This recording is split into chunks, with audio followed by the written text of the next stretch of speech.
वर्तमान को समझने के लिए इतिहास की ओर देखना पड़ता है। हमारे आज के रहन सहन और सोचने के तरीके पर भी इतिहास का प्रभाव होता है। जैसे यदि भारत में अंग्रेजों का शासन स्थापित ही नहीं हुआ होता, तो क्या आज भारत में अंग्रेजी शिक्षा की इतनी महत्व होती? इसी तरह वर्तमान की व्याख्या इतिहास करता है, और भारत के वर्तमान और इतिहास का बनना कोई एक संजोग नहीं है। दरअसल प्रकृति भी इतिहास को बनाने में योगदान दे रही थी। आज के इस वीडियो में हम ये देखेंगे कि भारत के इतिहास के निर्माण में भूगोल ने कैसे अपना योगदान दिया।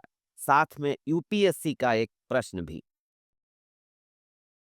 भारत के उत्तर में हिमालय स्थित है। ये साइबेरियाई ठंडी हवाओं के लिए एक अवरोधक के रूप में कार्य करता है, जिसके कारण उत्तर भारत की जलवायु तुलनात्मक रूप से गर्म रही है। हिमालय के उत्तर में ट्रांस हिमालय का ठंडा क्षेत्र अवस्थित है, और दक्षिण में उत्तर भारत, जो हिमालय के कारण गर्म जलवायु वाला क्षेत्र है।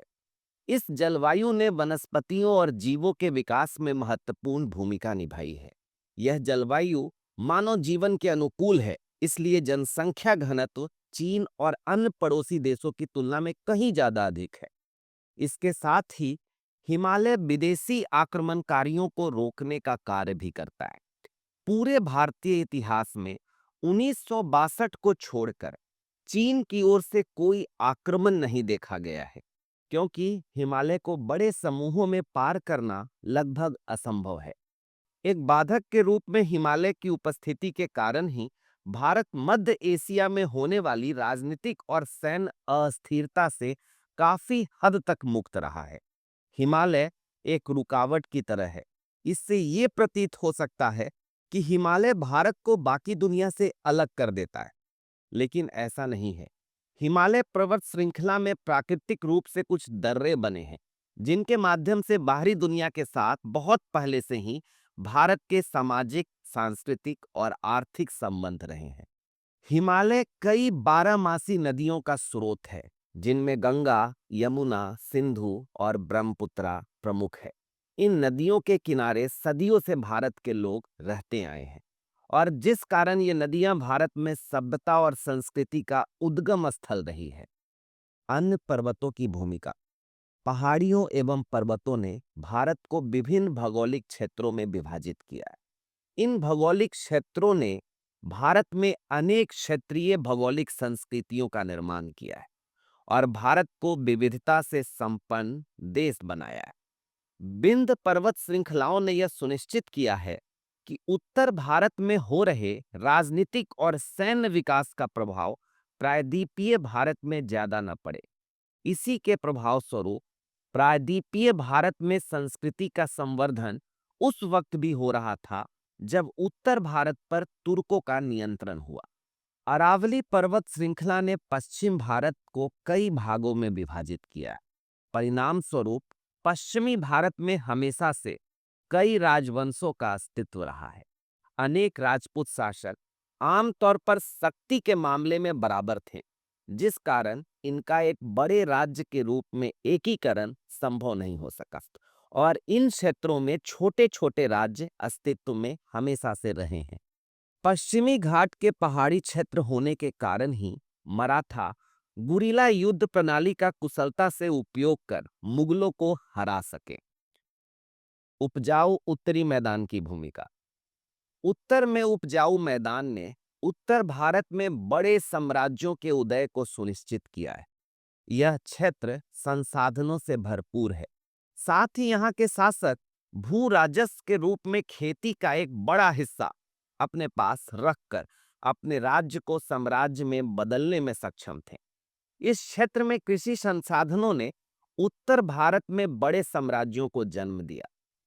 पूरे भारतीय इतिहास में ऐसा एक भी उदाहरण नहीं है जब कोई शक्ति दक्षिण से शुरू होकर पूरे भारत पर शासन कर सकी हो।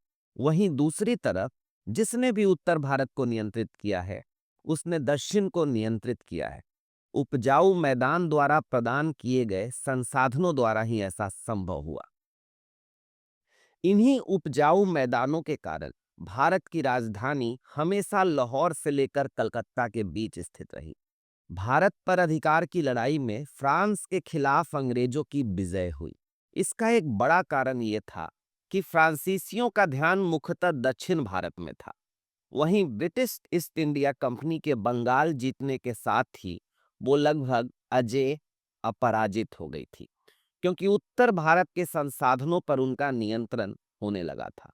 इसलिए कहा जाता है और यूपीएससी में ये सवाल भी आया है कि भारत की कुंजी डुप्ले कर्नाटक में खोज रहा था, जिसे क्लाइव ने बंगाल में पा लिया।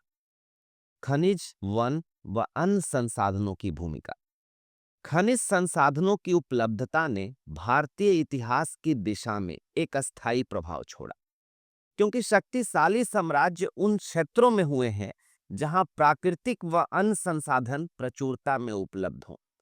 मगध महाजनपद अन्य 15 महाजनपदों की तुलना में अधिक सफल था, क्योंकि मगध क्षेत्र लौह, लकड़ी एवं अन्य संसाधन में समृद्ध था।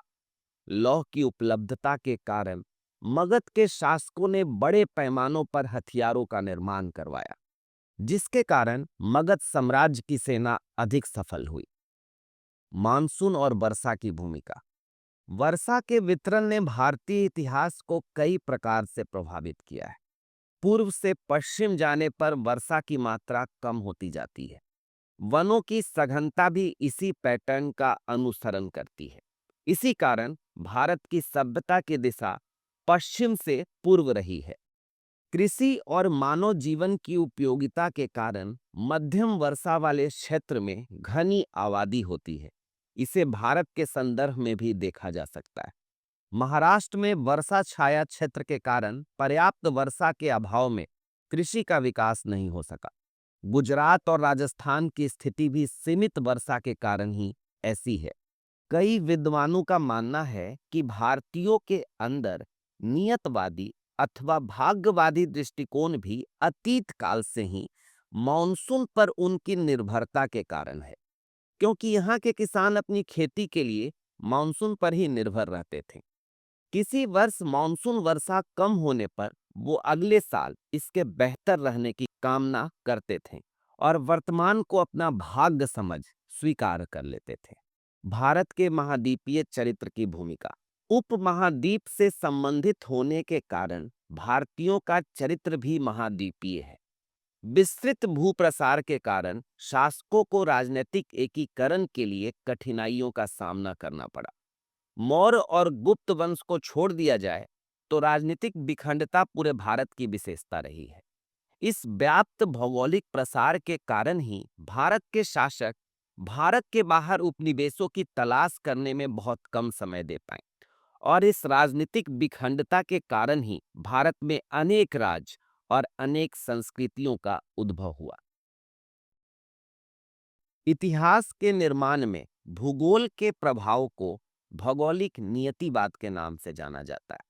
ये ठीक बात है कि भूगोल इतिहास का निर्धारण करता है, लेकिन इसका अध्ययन करते समय इस बात का ध्यान रखा जाना चाहिए कि विज्ञान और तकनीक भौगोलिक प्रभाव को सीमित कर सकते हैं। जैसे मान लीजिए कि किसी क्षेत्र को नदी दो भागों में बांट रही हो, लेकिन तकनीक द्वारा नदी के ऊपर पुल बांधकर नदी द्वारा विभाजित दोनों क्षेत्रों के बीच की दूरी को खत्म किया जा सकता है। इसलिए इतिहास पूरी तरह से भूगोल पर निर्भर है, ये नहीं मानना चाहिए। यदि आप इस चैनल पर नए हैं तो चैनल को सब्सक्राइब कर लें, क्योंकि हम इतिहास की बहुत सारी वीडियोस आपके सामने लाने वाले हैं।